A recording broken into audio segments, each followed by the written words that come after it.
السلام علیکم ورحمۃ اللہ وبرکاتہ۔ میں آپ حضرات کے سامنے ایک مسئلہ لے کر آیا ہوں کہ بہت زیادہ وائرل ہونے والے ایک ویڈیو کے متعلق کہ اس میں اسد الدین اویسی صاحب بیٹھ کر فلائٹ میں نماز ادا کر رہے ہیں۔ یہاں پر 2-3 مسئلے آپ حضرات سمجھ لیں۔ سب سے پہلا مسئلہ تو یہ ہے کہ بیٹھ کر نماز پڑھنا کس آدمی کے لیے جائز ہے۔ جو آدمی رکوع و سجدہ زمین پر نہیں کر سکتا اس آدمی کے لیے اجازت ہے کہ وہ کرسی پر بیٹھ کر نماز پڑھے، اور جو کر سکتا ہے اگر وہ پڑھے گا کرسی پر تو اس کی نماز نہیں ہوگی۔ دوسری بات یہ ہے کہ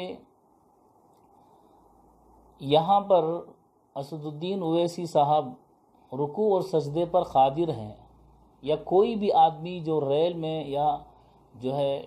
بس میں یا فلائٹ میں سفر کر رہا ہو اور نماز کا وقت تنگ ہو چکا ہو، اس لیے کہ نماز کا اگر وقت باقی ہے تو وہ جو ہے اترنے کے بعد باقاعدہ نماز کو جو ہے صحیح طریقے سے کھڑے ہو کر ادا کرے گا، لیکن اگر وقت تنگ ہو رہا ہے تو اس صورت میں اس کو کیا کرنا چاہیے؟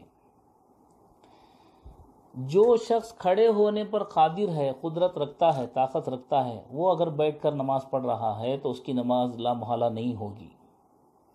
اصل مسئلہ یہ ہے۔ اب یہاں پر لوگ سمجھ رہے ہیں کہ اس طرح نماز پڑھ لینے سے نماز ہو جائے گی۔ یہاں پر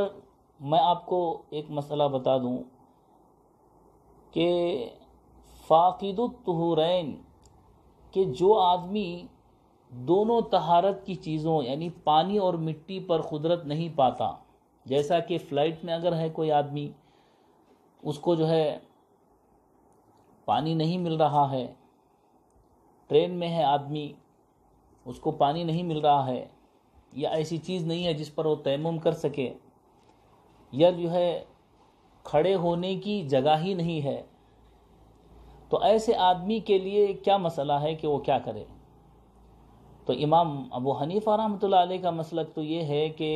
نماز نہ پڑھے بلکہ نماز مؤخر کرے اور بعد میں اس کی قضا کرے اگر وقت نکل گیا تو۔ امام مالک رحمۃ اللہ علیہ فرماتے ہیں نہ نماز اب پڑھے گا اور نہ قضا کرے گا، اور امام احمد رحمۃ اللہ علیہ فرماتے ہیں کہ نماز تو پڑھ لے ابھی اور قضا اس کی نہیں ہے۔ اور امام شافعی رحمۃ اللہ علیہ کہتے ہیں، امام شافعی رحمۃ اللہ علیہ کا صحیح قول یہ ہے کہ نماز پڑھے گا بھی اور پھر بعد میں اس کی قضا بھی کرے گا۔ اب یہاں پر صاحبین کے مسلک پر فتویٰ ہے کہ صاحبین کا مسلک یہ ہے کہ وہاں پر آدمی تشبہ بالمصلی کر لے، یعنی نمازی کی مشابہت اختیار کر لے، بغیر رکوع بغیر قرات کے نمازی کی مشابہت اختیار کر لے، اور جو ہے بعد میں اتر کر اس نماز کو قضا کرے۔ اور سب سے اہم مسئلہ اور آخری مسئلہ یہ ہے کہ عام طور پر لوگ جو ہے سجدے میں جاتے ہوئے ہاتھوں کو ہوا میں رکھتے ہیں، یہ جو بالکل غلط طریقہ ہے، اس لیے کہ رکوع کا اشارہ جس طرح سر سے ہوتا ہے اسی طرح سجدے کا بھی سر سے اشارہ ہوتا ہے، اور رکوع کے اشارے سے زیادہ جھک کر سجدے کا اشارہ کیا جائے گا۔